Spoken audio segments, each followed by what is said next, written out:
জ্বলন্ত প্রমাণ গতকাল মোহনমলের সামনে মিটিং এ দেখলাম।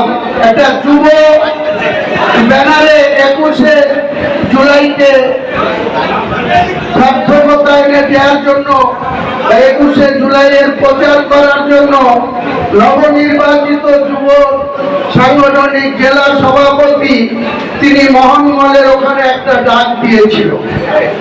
কোথাকারও মাদারের সভাপতি সেখানে যায়নি, একমাত্র ওই জেলার যুব সভাপতি এবং মাদারের সভাপতি শুধুমাত্র তাদের কলকাতি নাড়ার জন্য এখানকার দুজন মাদারের সভাপতি সেখানে গিয়ে দাঁড়াচ্ছে, বসে আছে। গায়ে মানে না আপনি মরুন। আর এই জেলার নেতাদের আমি পরিষ্কার করে বলছি, শুধু 21শে জুলাই 2025 পার হোক, আগামী 15ই আগস্ট আসুক, সেদিন থেকে শুরু করব।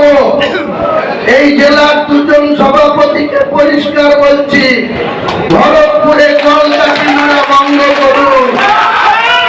ভরতপুরে কলকাতি নাড়া বন্ধ না করলে 15ই আগস্ট থেকে অফিসিয়ালি ঘোষণা করব, কাঁদিতে কলকাতি আমি নাড়তে শুরু করব।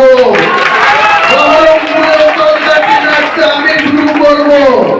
বেলডাঙ্গাতেও কলকাতি নাড়তে আমি শুরু করব। রেজিনগরও কলকাতি নাড়তে আমি শুরু করব। সেদিন আপনাদের ক্ষমতা হবে না আমার সাথে মোকাবেলা করা।